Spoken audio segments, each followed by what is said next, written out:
Morning everyone.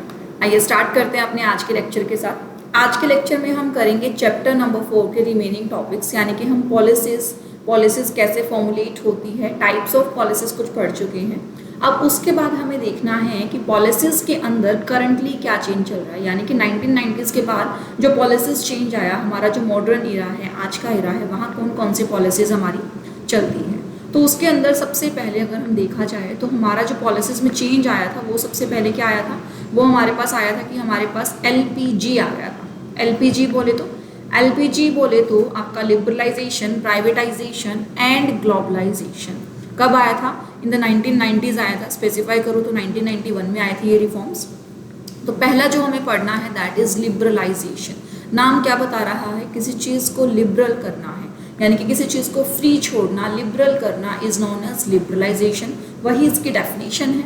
Liberalisation means to remove और loose and restrictions, यानी कि लिबरलाइजेशन किस चीज़ के काम आता है? ताकि आप रिमूव कर सको या फिर लूज एंड ढीली कर सको क्या, रेस्ट्रिक्शंस को। जितना ज़्यादा रेस्ट्रिक्टेड एनवायरनमेंट होगा बिजनेस को बिजनेस करने में उतना ही कम मज़ा आएगा। बिजनेस को बिजनेस करने में मतलब बिजनेसमैन को बिजनेस करने में उतना ही कम मज़ा आएगा। जितना आपको फ्रीली छोड़ दिया जाएगा उतना ही लोग ज़्यादा बिजनेस करेंगे, बट बिल्कुल 100% फ्री नहीं छोड़ सकते। तो जहाँ पर फ्री छोड़ा जा सकता है 100% वहाँ रेस्ट्रिक्शंस रिमूव कर दी जाएगी। जहाँ आपको 100% फ्री नहीं छोड़ा जा सकता वहाँ रेस्ट्रिक्शन लूज कर दी जाएगी, मतलब अननेसेसरी बैरियर्स आपके ऊपर से हटा दिए जाएंगे। सो इसके अंदर क्या क्या चीज़ें हुई होंगी? This happens by dismantling of licence, यानी कि जो तरह तरह के लाइसेंस लेने पड़ते थे, एक काम किया उसका लाइसेंस, दूसरा काम किया उसका लाइसेंस, तीसरा काम किया उसका लाइसेंस, तो तरह तरह के लाइसेंस को हटा दिया गया। कुछ एक मेजर एरियाज में लाइक हजार्डियस आप प्रोडक्ट लगाते हो या ऐसे प्रोडक्ट जो ह्यूमन कंजम्पशन के लिए हानिकारक होते हैं, उन प्रोडक्ट्स के ऊपर लाइसेंसिंग का छोड़ा।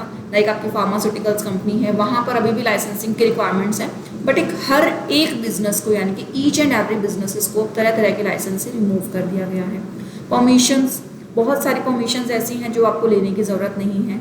डीरेगुलेशन, यानी कि सेक्टर्स के अंदर मार्केट प्लेयर्स को भी अलाउ कर दिया गया। ईजिंग ऑफ अप्रूवल्स को ईज कर दिया गया, यानी कि अप्रूवल लेने के लिए अब आपको बहुत कॉम्प्लेक्स प्रोसेस को फॉलो नहीं करना पड़ेगा। ईजी प्रोसेस के साथ अब आप अप्रूवल्स ले सकते हैं। And systematic loosening of legislative and administrative control over business, यानी कि सिस्टमैटिक लूजनिंग, यानी कि लेजिस्लेटिव और एडमिनिस्ट्रेटिव सिस्टम जो हमारा लेजिस्लेटिव और एग्जीक्यूटिव टीम जो है हमारी, जो पूरे देश को संभालती है, या फिर जो हमारा एक बिजनेस है, बिजनेस के ऊपर लीगल एनवायरनमेंट भी फॉल करता है और बिजनेस का एक एग्जीक्यूटिव टीम भी होता है, एक एडमिनिस्ट्रेटिव टीम भी होता है, तो दोनों के ऊपर थोड़े से प्रोसीजर को हल्का कर दिया गया। So we have already noticed down that policy regime prior to 1990s was characterized by a host of restrictions on the private sector. While it is debatable whether these restrictions were relevant at the time they were imposed at the first place, these restrictions certainly seem to have outlived their utility. यानी कि जब ये restrictions लगाई थी, क्यों लगाई थी? क्योंकि हमने फ्री माहौल देखा था, फ्री माहौल के चक्कर में हम लोग गुलाम बन गए थे, ब्रिटिश राज के अंडर आ गए थे, यानी कि हम लोगों का जो देश है वो गुलाम हो गया था।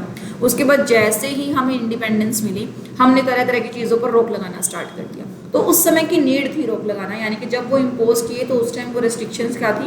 रेलिवेंट थी। लेकिन टाइम टू टाइम देखा गया कि वो रेस्ट्रिक्शंस उतनी कारगर नहीं है, यानी कि वो रेलिवेंट नहीं है, वो इररेलिवेंट है, वो लोगों को अपना काम करने से रोक रही है, यानी कि उनका यूजेस अब जो है ख़त्म हो चुके हैं। तो जब उनके यूजेस ही ख़त्म हो गए हैं तो हम लोगों को सिस्टम को चेंज करने की ज़रूरत महसूस हुई। जब सिस्टम को चेंज किया तो वो रेस्ट्रिक्शंस हटाई गई। कुछ एक रेस्ट्रिक्शंस आपके एग्जांपल्स में दी हुई हैं, like these restrictions included reservation of a sizable number of industries. कितने साइज की इंडस्ट्री रह सकती है? लाइक पहले लिखा हुआ था कि 100 करोड़ से ऊपर की आपकी इंडस्ट्री नहीं हो सकती। ऐसी इंडस्ट्री नहीं बन सकती जिसका नेटवर्थ या फिर जिसका टर्नओवर 100 करोड़ से एक्सीड कर जाए। उस समय अगर आपको 100 करोड़ से अपने नेटवर्थ को एक्सीड करना था तो आपको तरह तरह की अप्रूवल लेनी पड़ती हमारी गवर्नमेंट से, यानी कि बिल्कुल फ्री नहीं था। बजट के टाइम में फ्री छोड़ा हुआ। फ़र्क कितना है? साइज़ बढ़ेगा तो कंप्लाइंस बढ़ेंगे, लेकिन साइज़ बढ़ा सकते हो आप, बिजनेस को ग्रो कर सकते हो। कोई रेस्ट्रिक्शन नहीं है कि इससे ऊपर का बिजनेस आप कर ही नहीं पाओगे। तो पब्लिक सेक्टर के अंदर क्या किया? हमारे साइजेबल नंबर ऑफ इंडस्ट्रीज़ को, साइज़ को हटा दिया गया, requirement of size. The requirement for obtaining license for capacity installation, capacity, कितनी कैपेसिटी का काम करोगे आप, उसके लिए लाइसेंस की रिक्वायरमेंट होती थी, तो वो हटा दिया गया। एक तरह का काम आप करना चाहते हो, उस तरह का काम करने की आपको परमिशन है, यानी कि जो लाइसेंस आप लोगे वो आप उस काम को करने को लोगे, ना कि उसकी कैपेसिटी के लिए। उसके बाद है reservation of items for exclusive manufacture in the small scale industries, यानी कि जो रिजर्वेशन होती थी कि हम ये वाला काम सिर्फ ये इंडस्ट्री कर सकती है, स्मॉल स्केल इंडस्ट्रीज कर सकती है, उन रजिस्ट्रेशन को, इन रिजर्वेशन को हटा दिया गया। Seen from this perspective, liberalization may be defined as systematic process of enlargement and enhancement of the freedom of private sector in the economy. अगर मैं इन शॉर्ट में देखूँ तो ऊपर से पढ़ने में क्या समझ में आ रहा है कि हम प्राइवेट सेक्टर को बढ़ावा देना चाहते हैं इकोनॉमी में। तो प्राइवेट सेक्टर को अगर बढ़ाना देना चाहते हैं तो हम बोल सकते हैं कि लिबरलाइजेशन में be defined as systematic process. अपनी बुक्स में इस लाइन को अंडरलाइन कर लीजिएगा, एमसीक्यू के लिए इंपॉर्टेंट है, आ सकता है। Liberalization may be defined as systematic process of enlargement and enhancement of the freedom of private sector, यानी कि लिबरलाइजेशन किसके भले के लिए आया, आपके प्राइवेट सेक्टर के भले के लिए आया था। ठीक है जी, आगे चलते हैं। Starting with the manufacturing and then services, infrastructure and even the strategic sector such as defence production, one has been systematic creation of greater opportunities for private sector, यानी कि हर एक सेक्टर के अंदर अब प्राइवेट सेक्टर का influence डाल दिया गया है, प्राइवेट सेक्टर को अपॉर्चुनिटी दे दी गई है।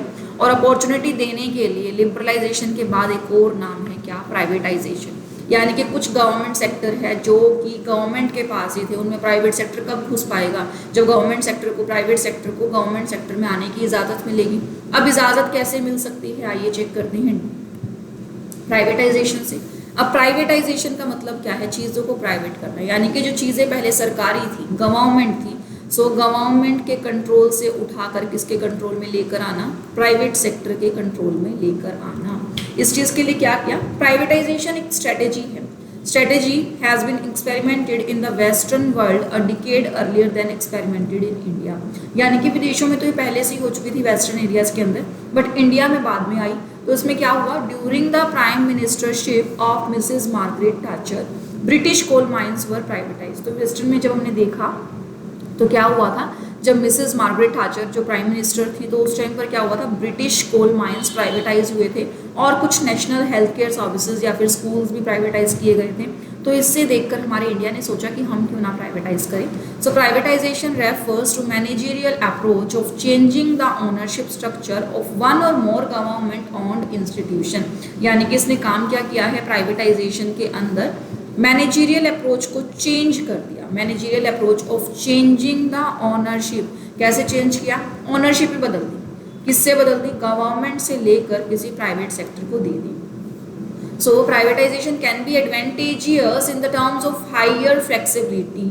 तो प्राइवेटाइजेशन में हेल्पफुल कैसे मिलेगा, अब आपने किसको दे दी, प्राइवेट सेक्टर को, प्राइवेट सेक्टर के ऊपर रेस्ट्रिक्शंस हैं नहीं, यानी कि फ्लेक्सिबिलिटी हाई हो गई। फ्लेक्सिबिलिटी हाई होगी, लोग अपने तरीके से काम करेंगे, तो इनोवेशन भी हाई होगा। It offers along with cost saving many a times, जब जब चीज़ों में इनोवेशन आया है, कॉस्ट कटिंग हुई है, यानी कि एक बार हो सकता है कि मशीनरी इंस्टॉलेशन की कॉस्ट हाई हो, बट धीरे धीरे प्रोडक्शन में इंक्रीज आएगा, प्रोडक्शन के अंदर इम्प्रूवमेंट आएगी, तो क्या होगा, आपकी कॉस्ट सेव होगी ही होगी। However, it has an adverse effect on the employees' morale and generates fear of dislocation and termination. कई बार क्या होता है, जैसे ही कोई मैनेजमेंट चेंज होती है तो जो गवर्नमेंट सेक्टर के एम्प्लॉयज़ थे उनके मन में एक डर हो सकता है कि ये तो प्राइवेटाइज हो जाएगा, हमारा क्या होगा, हम तो डिसलोकेट यानी कि टर्मिनेट हो जाएंगे। So it looks for accountability and quality in production और सर्विस सिस्टम। बट प्राइवेटाइजेशन का मुद्दा क्या है, वो मुद्दा ये है कि हम लोगों को अपनी इंडस्ट्री को बढ़ाना है, क्वालिटी सर्विसेज को लेकर आना है। So privatization can be successful if diligently scrutiny by decision makers, यानी कि जिन्होंने भी ये डिसीजन लिया है, जो भी पब्लिक सेक्टर को कन्वर्ट करके कहाँ पर चेंज कर रहे हैं, उसको प्राइवेट सेक्टर के अंदर लेकर आ रही हैं, तो उन्हें डिलीजेंट स्क्रूटनी करनी होगी। डिलीजेंट स्क्रूटनी का मतलब होता है बिल्कुल नाप तोल के, यानी कि 100% इन डेप्थ आपको स्क्रूटनी करनी पड़ेगी ताकि वो डिसीजन आपका सही हो। चलिए आगे चलते हैं।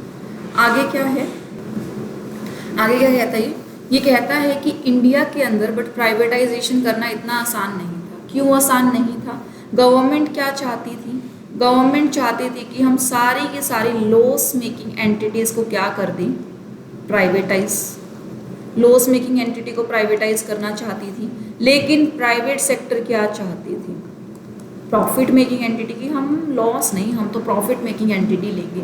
दोनों में एक महासंग्राम छिड़ गया, एक युद्ध छिड़ गया कि गवर्नमेंट क्या बोलती है मैं तो लॉस मेकिंग दूंगी, प्राइवेट सेक्टर क्या बोलते हैं हमें प्रॉफिट मेकिंग भी तो चाहिए, हमारा भी तो भला होना चाहिए। तो दोनों में विवाद क्या था कि कोई भी लॉस मेकिंग एंटिटी को लेने को तैयार नहीं था, लेकिन जो कंपनीज ऐसी थी जिनमें सरप्लस था यानी कि जिनमें प्रॉफिट अच्छा खासा था उसको लेने के लिए सब तैयार थे। जैसे कि ऑयल ड्रिलिंग हो गया, रिफाइनरी कंपनीज हो गई आपकी, ओवंस इन मिनरल एक्सट्रैक्टिंग, तो ये जो कंपनीज थी इनके अंदर प्रॉफिट अच्छा खासा था, अच्छे खासे प्रॉफिट लेने के लिए सारे आ गए, लेकिन लॉस मेकिंग एंटिटी को लेने के लिए कोई नहीं आया। सो बोला गया कि इंडिया के अंदर जो प्राइवेटाइजेशन है वो बहुत इफेक्टिव इजीली नहीं हुआ, यानी कि उसके लिए बहुत ज़्यादा एफर्ट्स लगाने पड़े, जल्दी से नहीं हुआ। Privatisation effort was not easy नहीं था प्राइवेटाइजेशन करना, क्योंकि लोगों को मनाना लॉस मेकिंग एंटिटी के लिए बहुत डिफिकल्ट था। So government decided to privatise, तो गवर्नमेंट ने क्या डिसाइड किया कि लॉस मेकिंग एंटिटी को भी प्राइवेटाइज किया जाएगा और प्रॉफिट मेकिंग को भी प्राइवेटाइज किया जाएगा, लेकिन लॉस मेकिंग का तो हम करेंगे 100% प्राइवेटाइजेशन, और जो प्रॉफिट मेकिंग कंपनीज है उसका 100% नहीं करेंगे, उसका कुछ पार्ट प्राइवेटाइज किया जाएगा और कुछ पार्ट जो है आपका पब्लिक के पास रखा जाएगा, यानी कि पब्लिक सेक्टर के पास रखा जाएगा। सो जो प्रॉफिट मेकिंग वंस हैं या फिर बैंक्स हैं उनको धीरे धीरे थोड़ा थोड़ा प्राइवेटाइज किया गया, लाइक अपना IFCI सेक्टर हुआ था उसके अंदर प्राइवेटाइज। उसके बाद क्या हुआ हमारा, the effort of privatisation was accepted by the society with a lot of resistance during the inception of economic liberalization in the nation। तो ये जो प्राइवेटाइजेशन इफेक्ट कब एक्सेप्ट किया गया, जब LPG आया यानी कि 1991 के अंदर आया। तो जैसे हमने पढ़ा यहाँ पर, तो इसके लिए हम लोगों को पढ़ने हैं 4 रूल्स। वो 4 रूल्स कौन से हैं हमारे, आइए चेक करते हैं।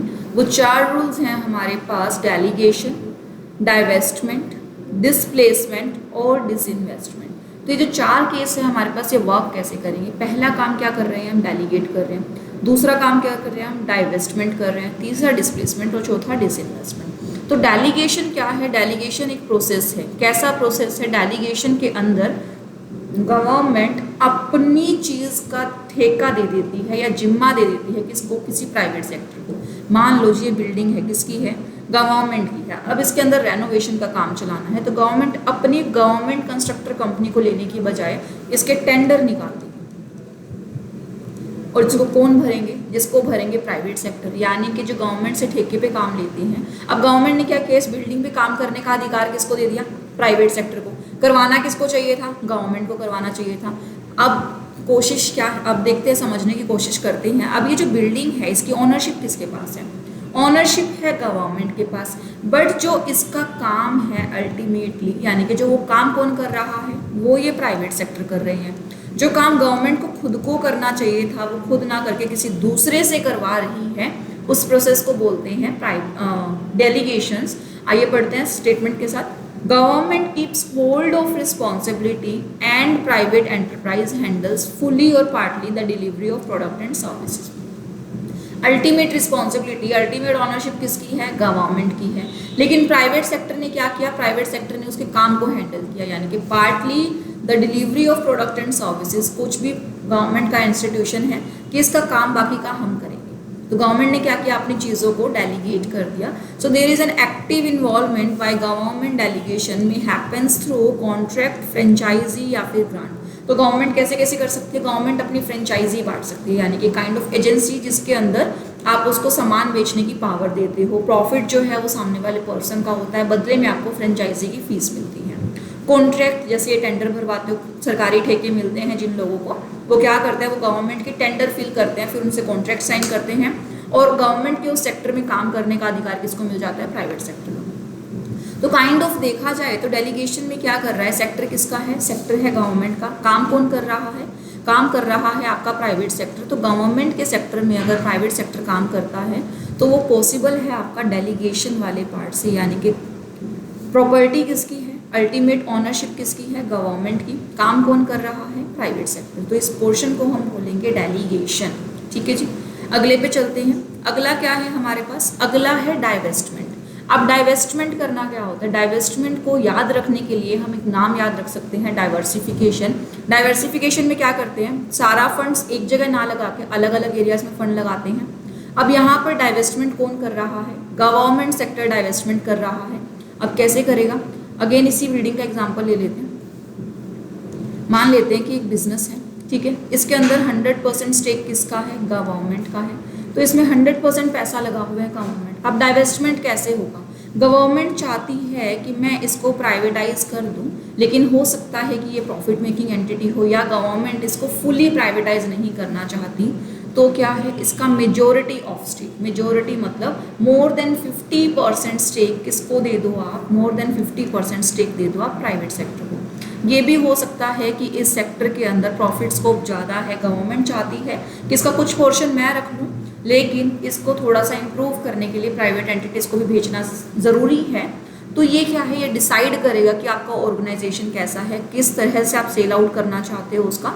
सो डाइवेस्टमेंट में क्या किया? गवर्नमेंट ने अपना पार्शियल ओनरशिप दे दिया and responsibility sells the majority stake to one or more private entities in the course of time. यानी कि पार्शियल स्टेक बांट दिया है, आधा stake, majority of the stake बेच दिया।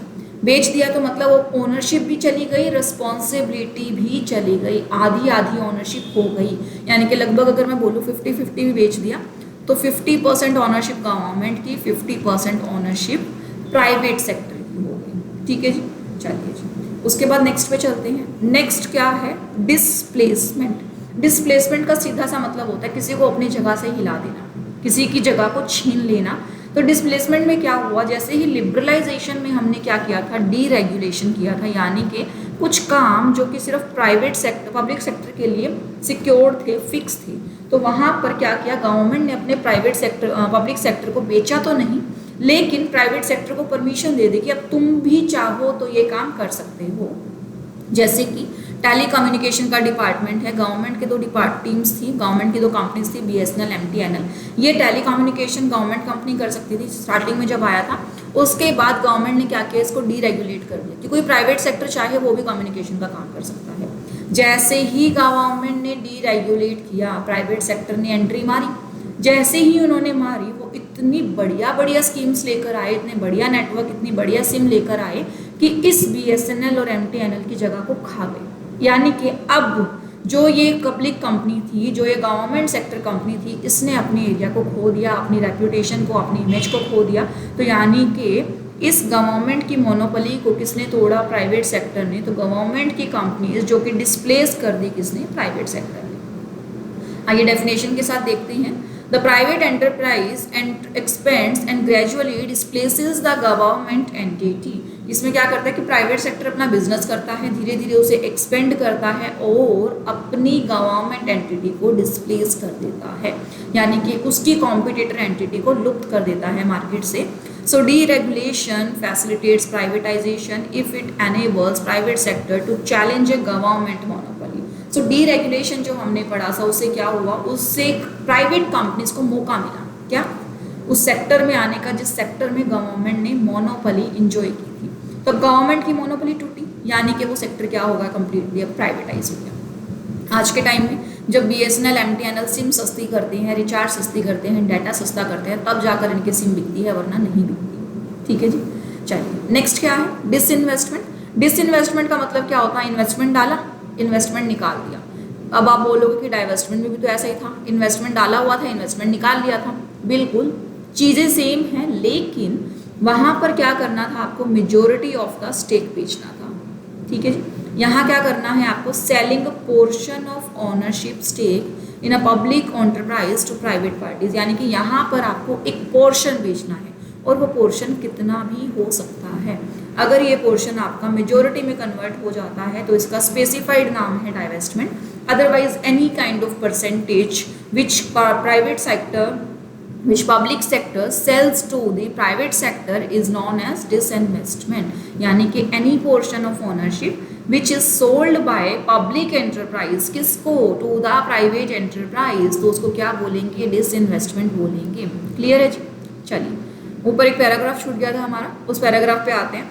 क्या बोलता है कि प्राइवेटाइजेशन कैसे हेल्प करेगा हमें, क्यों हमें प्राइवेटाइज करनी चाहिए चीज़ों को। ये तो ठीक है, मुद्दा समझ में आ गया कि हम चीज़ों को प्राइवेटाइज करना चाहते हैं, पर क्यों?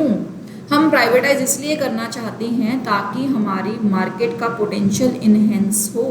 कैसे इन्हेंस होगा? एफिशिएंट लोग मिलेंगे हमें, उनके पास तो एक जो एंटिटी लेंगे उसी को ग्रो करने का काम करेंगे ना, क्वालिटी मिलेगी, मार्केट में कंपटीशन होगा तो लोगों के अंदर होड़ मचेगी कि एक दूसरे से बेहतर काम करना है। आप लोगों का अगर कॉम्पिटिटिव एग्जाम ना हो तो आधे बच्चे पढ़ेंगे नहीं, अगर कंपटीशन चल रहा है तो हर कोई लगा हुआ है इस दौड़ के अंदर, क्योंकि एक दूसरे से एक्सेल करने की होड़ है।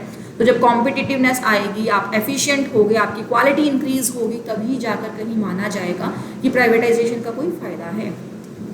So privatization is an essential effective tool for rapid restructuring and forming the public sector enterprise in India, also witnessed in other nation। क्या बोलता है कि प्राइवेटाइजेशन इफेक्टिव है ताकि रैपिड मतलब फास्ट रिस्ट्रक्चर हो सके। रिस्ट्रक्चर मतलब किसी चीज़ को रिफॉर्म करना, रेनोवेशन करना उसका, या फिर दोबारा से तैयार करना। एक कंपनी है बहुत अच्छी आपने बनाई थी, बहुत अच्छी ग्रो कर रही थी, सडनली लॉस आने लगा, संभला नहीं, लॉस आ रहा है। अब वो क्या बन गई, वो लॉस से ओवरबर्डन हो गई है। अब उस लॉस ओवरबर्डन कंपनी को आपको क्या करना है, रीस्ट्रक्चर करना है, यानी कि उसे लॉस मेकिंग से प्रॉफिट मेकिंग में कन्वर्ट करना है।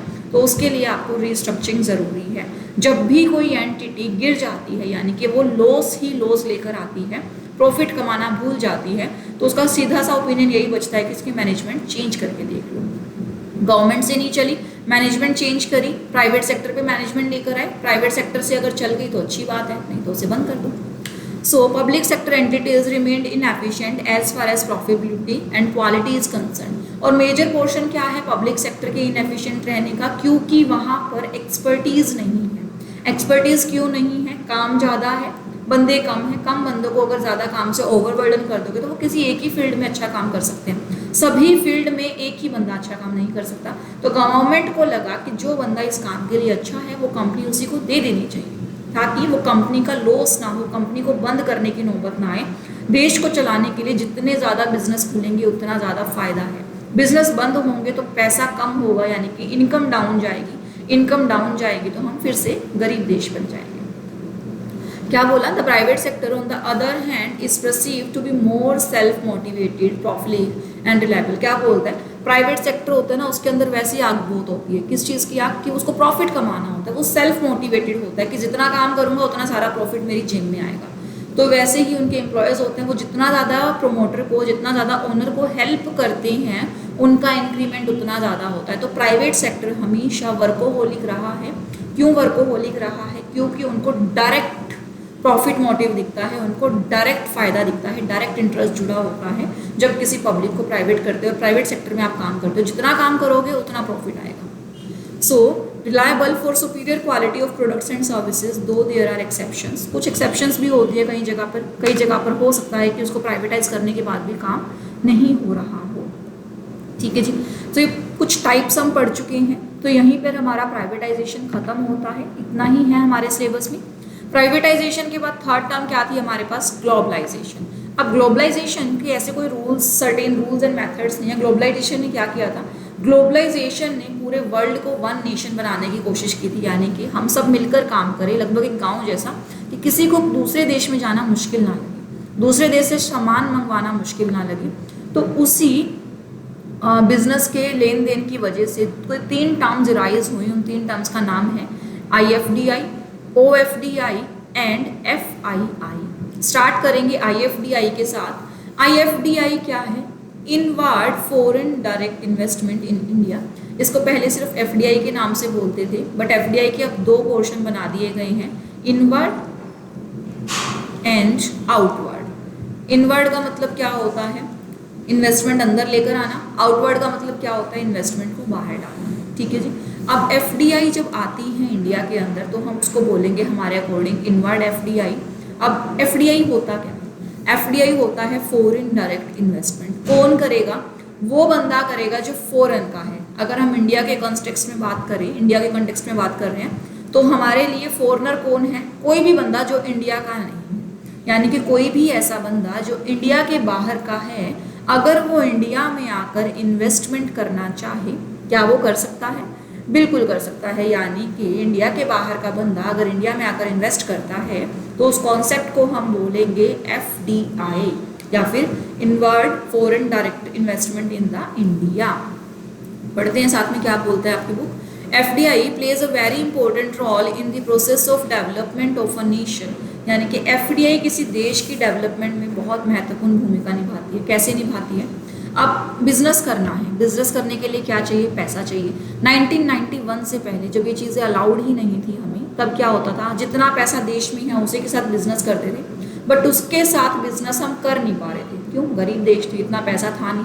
पैसा चाहिए तो गवर्नमेंट ने क्या सोचा, क्यों ना दूसरों से पैसा मंगवाया जाए। तो जब दूसरों से पैसा मंगवाया तो उसको बोल दिया गया एफडीआई। इसीलिए क्या बोला गया कि एफडीआई जो है हमारे देश की इन्वेस्टमेंट में या फिर हमारे देश की ग्रोथ में बहुत महत्वपूर्ण भूमिका निभाती है। तो यानी कि देश के बिजनेस में इन्वेस्ट करती है तो क्या लेकर आएगी हमारे लिए? कैपिटल लेकर आएगी। वर्किंग कैपिटल तो नहीं लेके आएगी, कैपिटल लेकर आएगी। सो ये capital sourced for domestic sources remain इनएडिक्वेट for the purpose of overall development of the nation. क्या बोलता है? जो हमारा खुद का पैसा था वो कम पड़ रहा था तो हमने फॉरेन का पैसा ले लिया, तो हमारे पास अब डोमेस्टिक कैपिटल भी है, फॉरेन कैपिटल भी है। तो क्या बोलता है? Foreign capital is seen as an harbinger for the growth. ये एक ऐसा जैसे कि एक हम लोगों को आइलैंड मिल गया ग्रोथ के लिए, एक जरिया मिल गया हम लोगों को ग्रोथ के लिए। तो foreign capital is an harbinger for the growth. In a sense it is like filing in the gaps of domestic saving and investment. क्या बोलता है? जो डोमेस्टिक सेविंग्स है यानी कि जो डोमेस्टिक कैपिटल है जो हम फुलफिल नहीं कर पा रहे थे, ये हमारी डिमांड है, यहाँ तक हमारी कैपिटल पहुंची है, ये जो गैप है इसको फुलफिल करने के लिए हमने क्या किया? इसको फुलफिल करने के लिए हमने इसके अंदर फॉरेन इन्वेस्टमेंट भर दी। So post liberalization and privatization India was considered. अब लिबरलाइजेशन हो गया यानी कि बिजनेस करना आसान हो गया। दूसरा क्या हुआ? यहाँ पर प्राइवेटाइजेशन हो गया।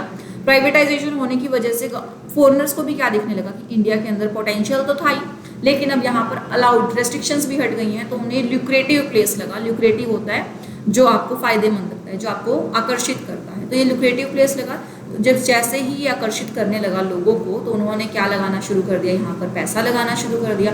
तो हमारे देश में क्या बढ़ा? एफडीआई का इनफ्लो बढ़ा। ठीक है, अब पैसा कौन लगा सकता है? Any one in the foreign, या तो वो इंडिविजुअल हो या फिर वो कॉर्पोरेट बॉडी हो। तो इंडिविजुअल भी लगा सकता है और कॉर्पोरेट बॉडी भी लगा सकती है। क्या? फंड्स। कैसे फंड्स? जो कि फॉरेन की हैं। ठीक है जी। अब फॉरेन के फंड्स आप लगा तो सकते हो, लेकिन क्या हम उनको खुला अलाउड कर दे आने के लिए? बिल्कुल नहीं। एक बार हम गलती भुगत चुके हैं, एक बार हम गुलाम हो चुके हैं, तो हम खुली अलाउड तो नहीं देंगे। दूध के चले हैं तो छाछ भी फूक फूक कर पिएंगे। तो हमने एफडीआई को अलाउड तो किया लेकिन 100% अलाउड नहीं किया। एफडीआई को अलाउड करने के लिए हमने 2 केस बनाए। 2 केस कैसे बनाए? एक रखा हमने अलाउड सेक्टर, दूसरा रखा हमने क्या यहाँ पर? Prohibited sector. ठीक है जी। अब ये जो प्रोहिबिटेड सेक्टर है ना, ये 100% प्रोहिबिट है, मतलब कोई इफ एंड बट नहीं है, यहाँ इन्वेस्टमेंट नहीं हो सकती। कैन नॉट इन्वेस्ट, यहाँ पर आपके जो फॉरेनर्स है वो इन्वेस्ट नहीं कर सकते। लेकिन अलाउड सेक्टर है, यहाँ इन्वेस्ट तो कर सकते हैं, पर इन्वेस्टमेंट के फर्दर 2 टाइप्स बताए। एक क्या है हमारे पास? ऑटोमेटिक रूट,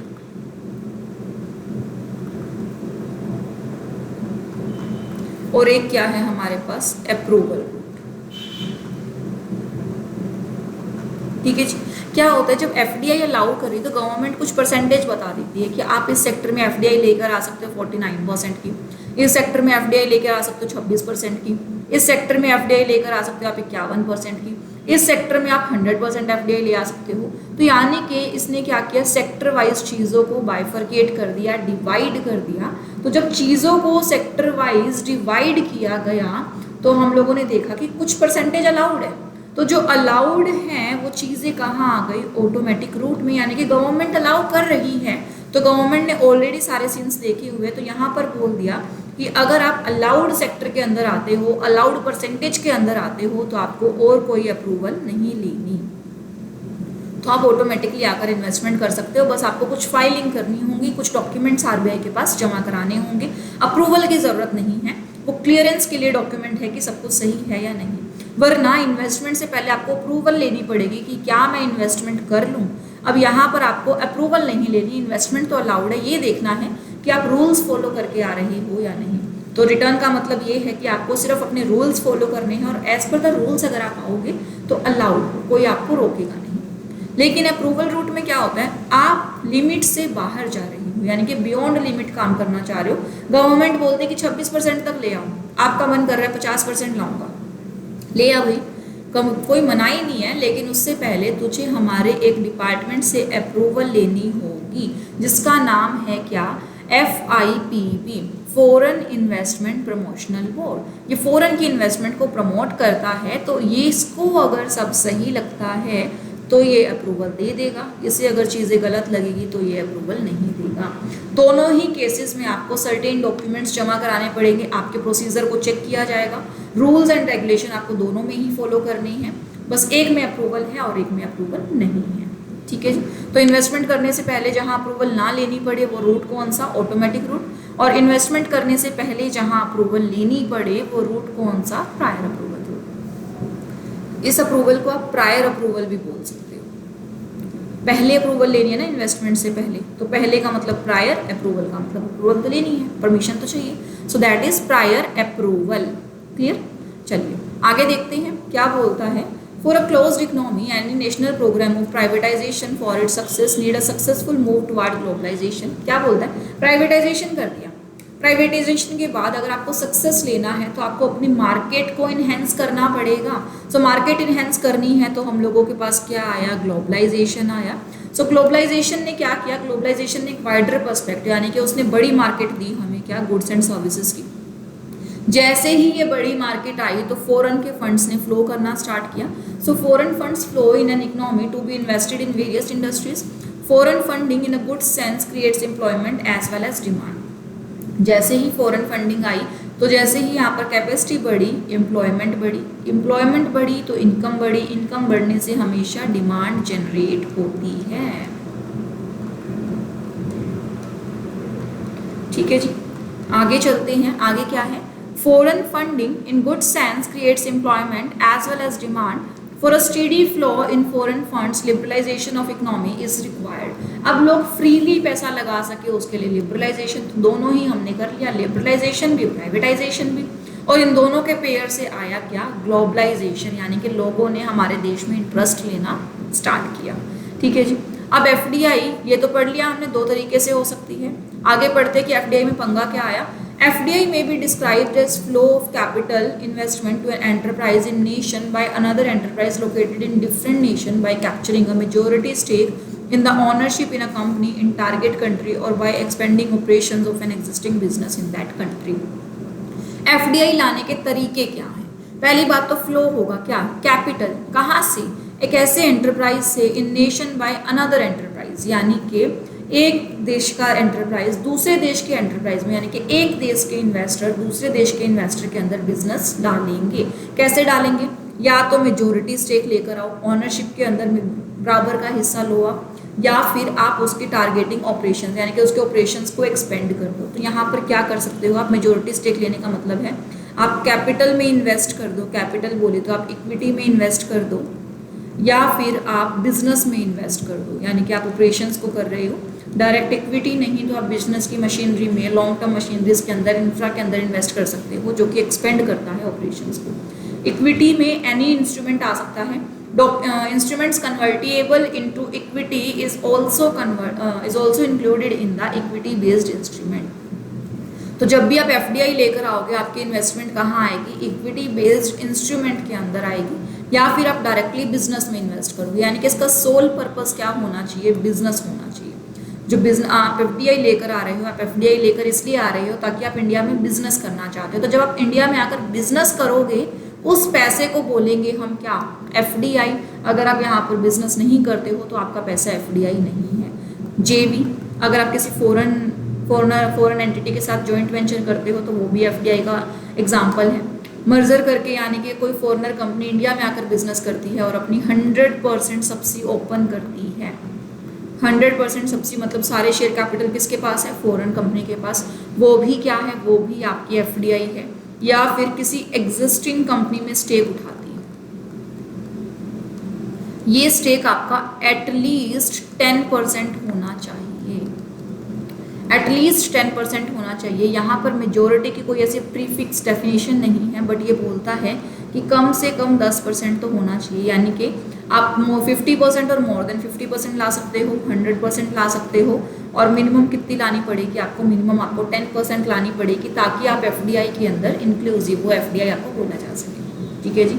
जब हम एफडीआई पढ़ रहे थे तो लास्ट पेज पे भी मैंने आपको करवाया था कि एफडीआई दो तरीके की हो सकती है अप्रूवल रूट में, ऑटोमेटिक रूट और अप्रूवल रूट। ठीक है जी, ऑटोमेटिक और अप्रूवल, तो वहाँ पे मैंने बताया था कि सर्टेन परसेंटेज होती है जो गवर्नमेंट डिसाइड करती है।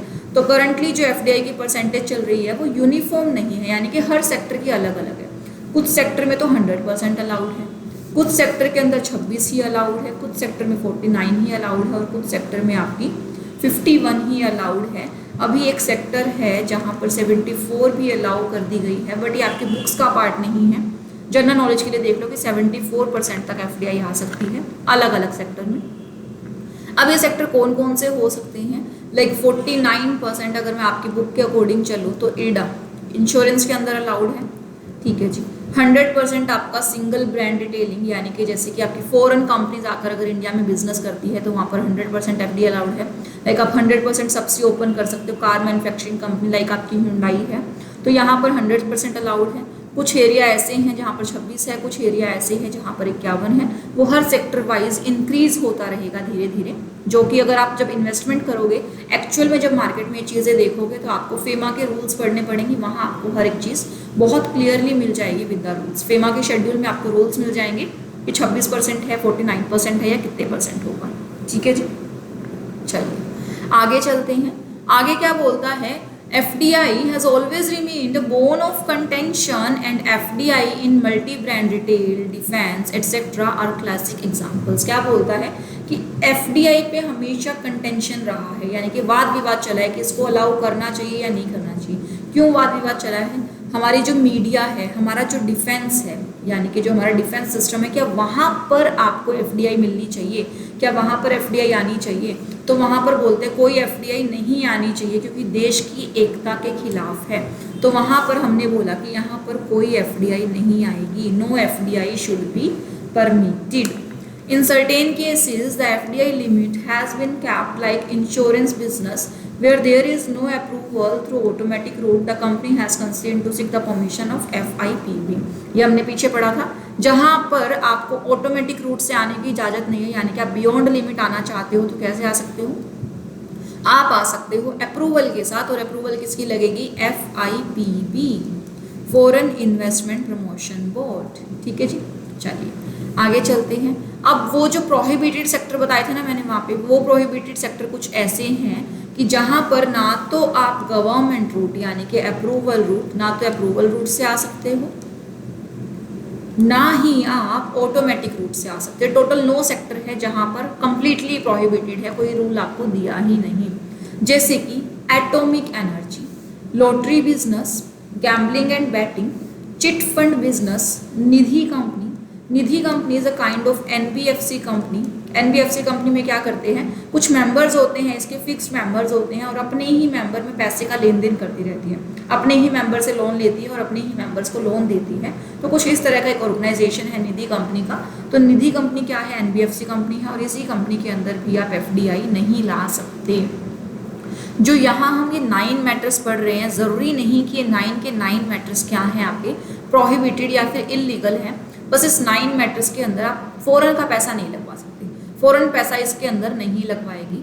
ठीक है जी, आगे पढ़ते हैं। आगे बोलते हैं कि एग्रीकल्चर सेक्टर हमारा मेन सेक्टर है और हम एग्रीकल्चर में भी फॉरेन का पैसा नहीं लगवाएंगे।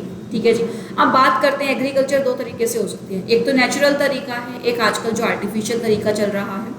तो बोलते हैं जो नेचुरल वाली एग्रीकल्चर है ना, उसमें तो हम अलाउ करेंगे नहीं, लेकिन एक्सक्लूड डाल दिया क्या, floriculture, horticulture, development of seeds, animal husbandry, pisciculture, cultivation of vegetable, mushrooms under controlled condition and services related to agro and allied sector. अगर आपने देखा होगा कभी किसी क्लिप्स के अंदर या मूवीज़ के अंदर, तो जब आप वेजिटेशन करते हो या ये सब चीज़ें आप बनाते हो या फिर एग्रीकल्चर करते हो, तो जैसे फॉरेन स्टेट्स में क्या होता है, फॉरेन एरियाज़ में क्या होता है कि एक ग्रीन हाउस इफेक्ट बनाया होता है, ग्रीन कलर का एक बिल्डिंग सी बनाई होती है, उन्होंने क्रिएट की होती है और उसके अंडर कंट्रोल्ड एनवायरनमेंट में कब धूप देनी है, कब बारिश देनी है, कब पानी देना है, तो सब कुछ उनका अंडर कंट्रोल चलता है और उस अंडर कंट्रोल के अंदर वो वेजिटेशन अपनी उगाती है, यानी कि साइंटिफिक तरीके से खेती बाड़ी की जाती है।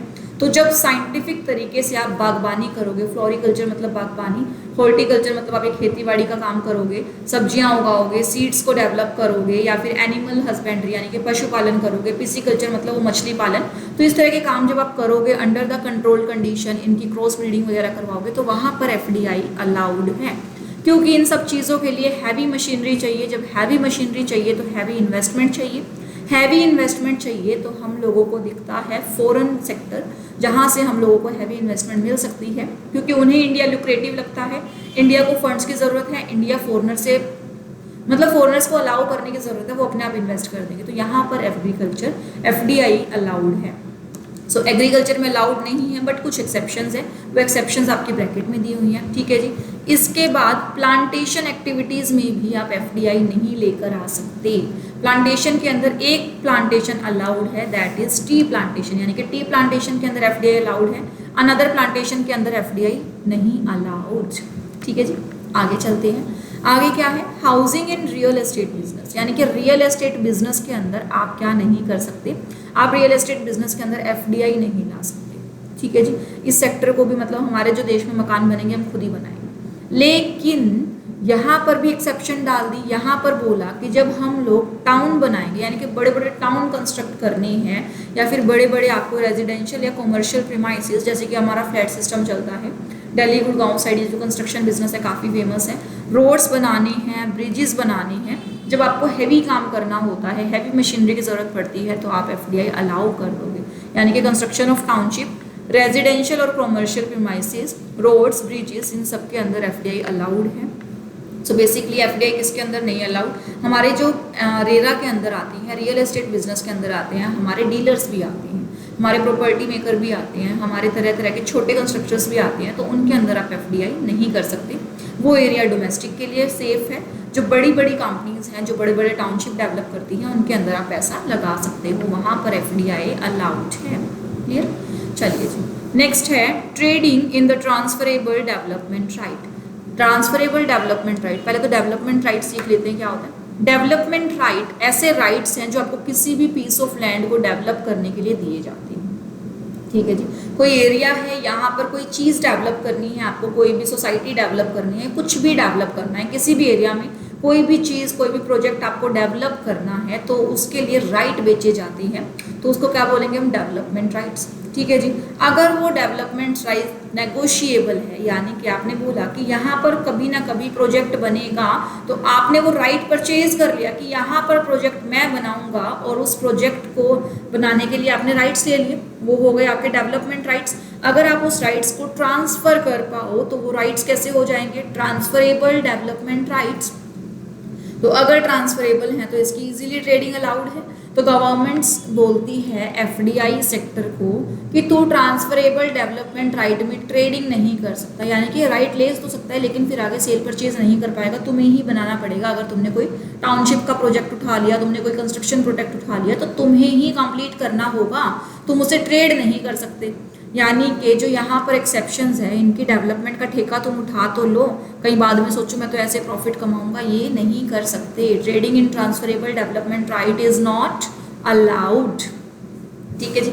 आगे क्या बोलता है, मैन्युफैक्चर ऑफ सिगार्स, चेरोट, सिगरेलोस, सिगरेट्स, तंबाकू सब्सटीट्यूट्स, यानी कि जो सिगार, चेरोट्स, तंबाकू सब्सटीट्यूट्स होते हैं, तंबाकू से बनी हुई चीज़ें होती हैं, यहाँ पर भी आप FDI नहीं लगा सकते।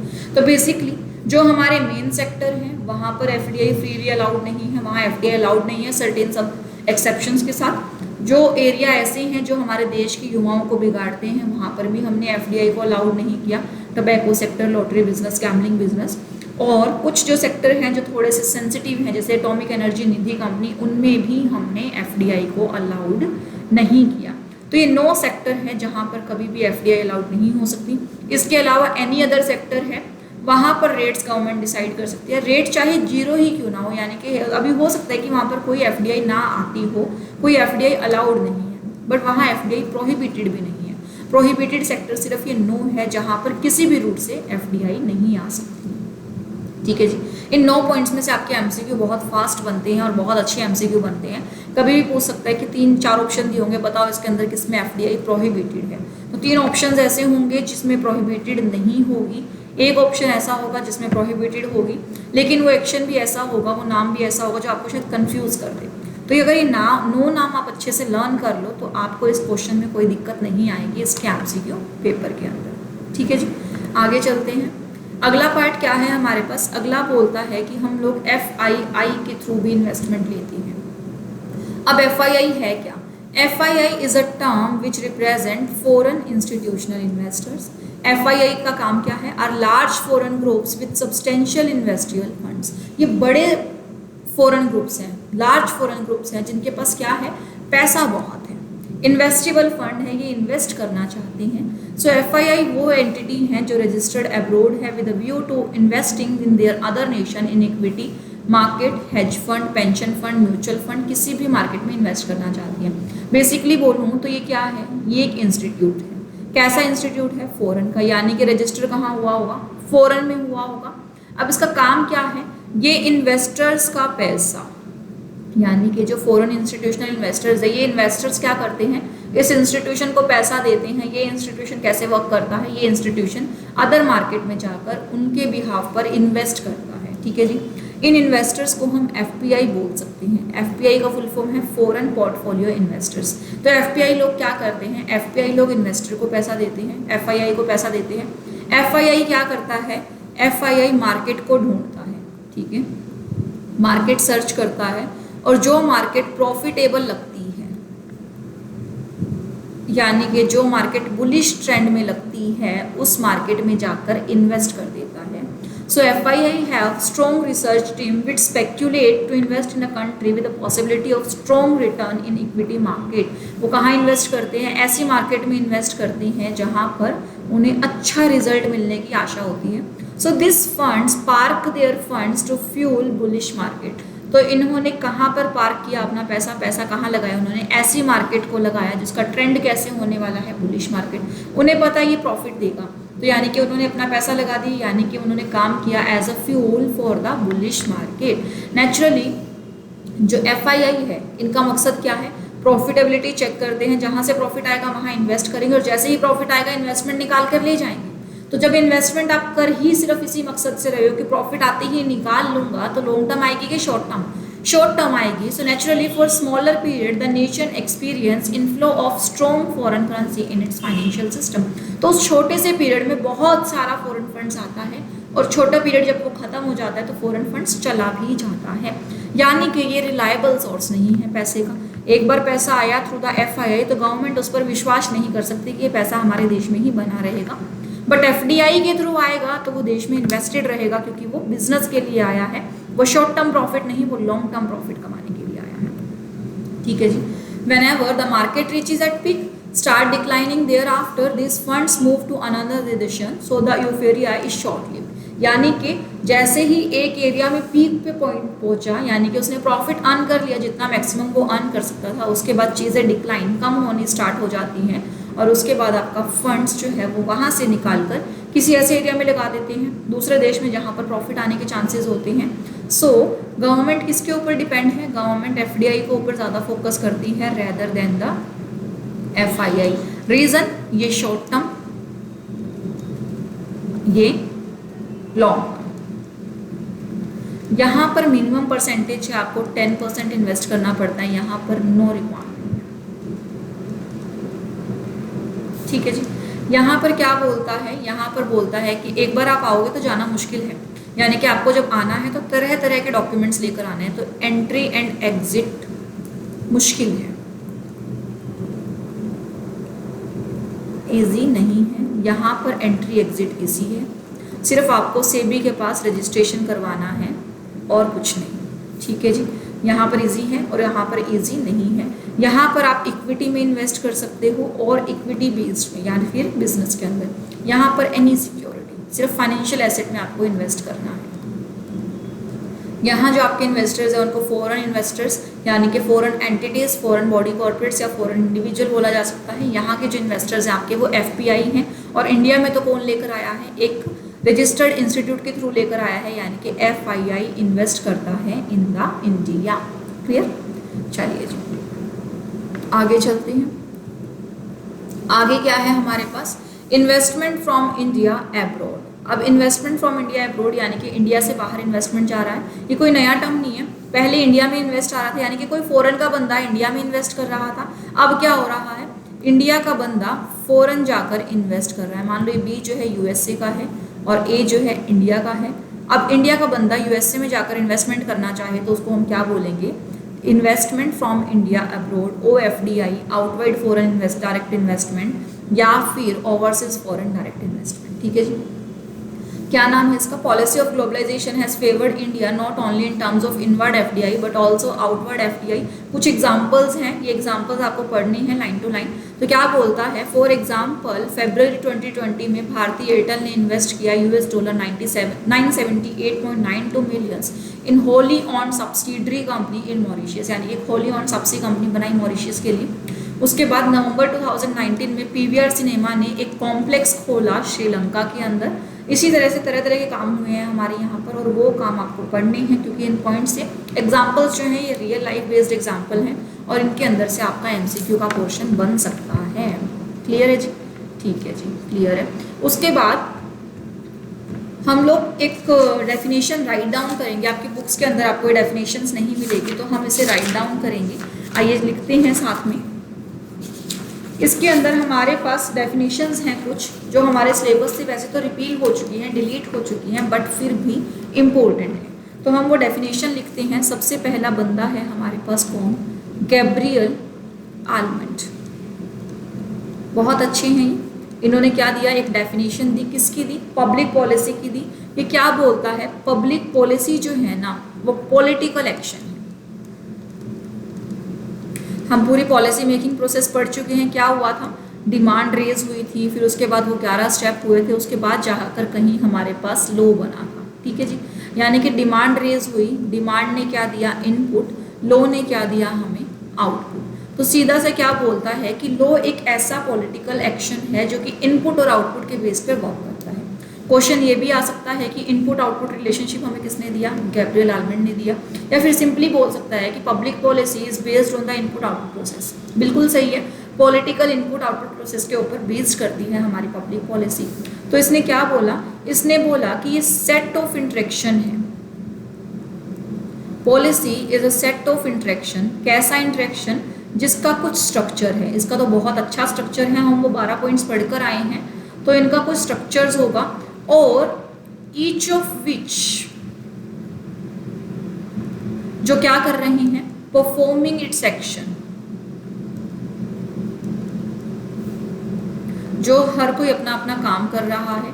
हर कोई जब अपना काम कर रहा है तो ये कैसी एक्टिविटी बनेगी, कॉन्टिन्यूअस एक्टिविटी बनेगी, क्योंकि ये इनपुट और एक डिमांड के ऊपर रेज करती है, इनपुट डिमांड, और डिमांड कभी ख़त्म होने वाली नहीं है। हम लोग जैसे जैसे जीते हैं, हमें कोई नई चीज़ मिलती है, हम उसे अडॉप्ट करते हैं, फिर हमारी डिमांड्स बढ़ जाती हैं, फिर नई चीज़ की रिक्वायरमेंट, फिर उसे अडॉप्ट कर लिया, फिर डिमांड बढ़ गई, फिर नई चीज़ की रिक्वायरमेंट, फिर उसे अडॉप्ट कर लिया। तो इस तरह से ये काम हमारे चलते जाते हैं।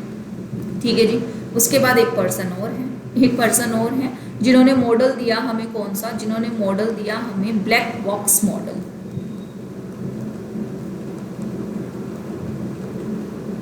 ठीक है जी, ब्लैक बॉक्स मॉडल, ऐसे बड़ा फैंसी सा नाम लग रहा है ब्लैक बॉक्स मॉडल, इसका सिंपल नाम भी लिख लो। इसका सिंपल नाम है आपका फीडबैक मॉडल या फिर फीडबैक पॉलिसी।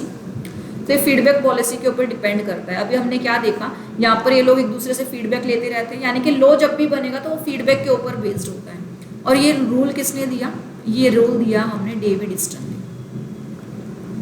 जैसे कि वो नायक मूवी थी, उसमें क्या क्या था, जनता को कोई भी दिक्कत हो तो वो मुझे चिट्ठी डाल दे, वो एक डब्बे में चिट्ठी डाल दे। तो उस चीज़ से हम इसको लिंक कर सकते हैं कि उन्होंने क्या बोला, एक डब्बा बनाया, बॉक्स बनाया, बस यहाँ पर उस डब्बे का नाम है ब्लैक।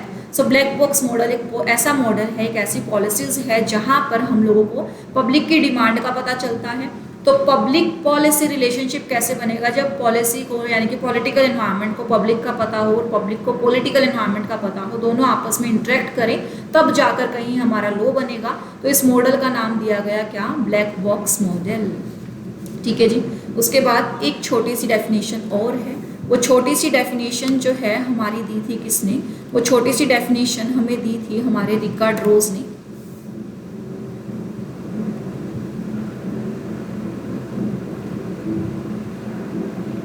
तो हमारे पास एक तो है बंदे आर डाई, ठीक है जी।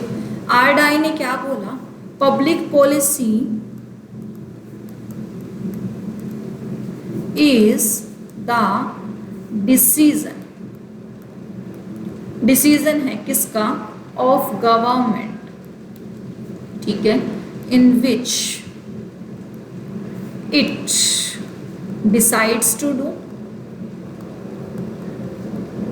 समथिंग, या फिर नॉट टू डू, या तो ये कुछ करना चाहती है या ये कुछ नहीं करना चाहती। जब करना चाहेगी तो तरह तरह की पॉलिसीज बनाएगी, नहीं करना चाहेगी तो आपको रेस्ट्रिक्ट कर देगी, रेस्ट्रिक्टिव पॉलिसीज बनाएगी, ठीक है जी। इसी को थोड़ा सा मॉडिफाई करके एक और पर्सन है रिकार्ड रोज, उन्होंने क्या बोला, उन्होंने बोला policy is not a decision, policy कोई डिसीजन नहीं है, तो ये क्या है, it's a series of action, it's a pattern of action, यानी कि क्या है, it's a pattern of activity. एक पैटर्न में काम होता है तब जाके पॉलिसीज बनती है, लोगों को कंप्लीट करना पड़ता है, गोल ओरिएंटेड होती है हमारी व्यक्ति।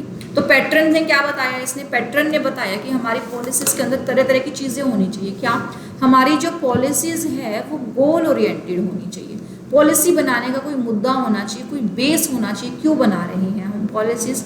जैसे कि मोदी जी ने बनाई जनधन योजना, उसका एक बेस था कि हम लोगों को क्या करना है, हम लोगों को हर एक बंदे तक उनका अकाउंट खुलवाना ही खुलवाना है, ठीक है जी, गोल ओरिएंटेड हो गई। प्लस कोलेक्टिव एफर्ट्स होने चाहिए, एक अकेला बंदा कुछ नहीं कर सकता, आपको क्या करनी है, आपको कोलेक्टिव एफर्ट्स लेनी है।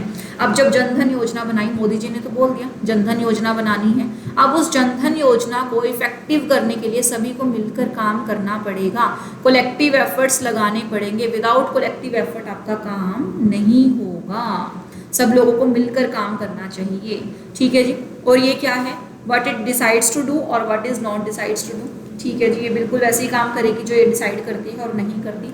तीसरा पॉइंट क्या बोलता है, तीसरा पॉइंट बोलता है कि ये पॉजिटिव कंसर्न पे बेस्ड होती है, ठीक है जी, ये बताती है positive in the sense, positive in the sense का मतलब है जो पॉलिसीज बनाएगी वो पॉजिटिव होगी, ताकि इसको गवर्नमेंट का, आपको कंसर्न पता चले कि गवर्नमेंट का कंसर्न क्या है। बट आरडाई जी ने क्या बोला, आरडाई ने बोला कि ये तो कुछ बना भी सकती है और कुछ नहीं भी बना सकती, नहीं बनाएगी यानी कि नेगेटिव होगी। जब ये नेगेटिव होगी तो इसमें नेगेटिव के अंदर क्या बोला गया, नेगेटिव होगी तो किस पे काम करेगी, नेगेटिव चीज़ों पे काम करेगी, नहीं, नेगेटिव होगी तो लोगों को रेस्ट्रिक्ट कर रही है, लेकिन उसके पीछे भी गवर्नमेंट का ओपिनियन क्या है, गवर्नमेंट का ओपिनियन पॉजिटिव है, क्योंकि गवर्नमेंट को लगता है ये काम देश के लिए अच्छा नहीं है, इसीलिए तो रोक रही है काम करने से।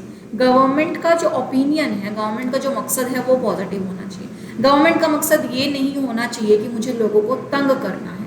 पॉलिसी पढ़कर आपको पता चलना चाहिए कि लोगों के भले के लिए बनी है। लाइक कोविड के अंदर रेस्ट्रिक्शन पॉलिसीज थी, हम लोग घर से बाहर नहीं निकल सकते थे, तो हम लोगों को, लेकिन उसके अंदर गवर्नमेंट का पॉजिटिव रिस्पॉन्स समझ में आ रहा था, हम लोगों को समझ में आ रहा था कि गवर्नमेंट कंसर्न है और in the positive way concern है, ये जो रेस्ट्रिक्शंस है वो भी हमारे भले के लिए है। सो पॉजिटिव सेंस ये नहीं कहता कि आप रेस्ट्रिक्टेड पॉलिसीज नहीं बना सकते, पॉजिटिव सेंस ये कहता है कि जब भी पॉलिसी बनेगी तो हमारे भले के लिए बनेगी। ये 3-4 डेफिनेशन आपके सिलेबस से कट हो चुकी हैं, लेकिन आपके लिए इम्पोर्टेंट है तो आपको इसे करना है, आपकी बुक्स में नहीं मिलेगा, तो इस वीडियो के साथ साथ आप इसे राइट डाउन करते चलिए। क्लास वाले बच्चों ने तो लिखा है, आप भी लिखिए, ठीक है जी। तो इन सबको आप लिखते रहिए, पढ़ते रहिए, और पूरा चैप्टर हमारा कंप्लीट हो चुका है। चैप्टर को लाइन टू लाइन पढ़िए, इसका टेस्ट कभी भी हो सकता है, तो अपनी तैयारी पूरी रखिएगा, कभी भी सरप्राइज टेस्ट भी हो सकता है, तो तैयारी को पूरी रखिएगा, पूरा चैप्टर ध्यान से पढ़िएगा, ठीक है जी। Thank you.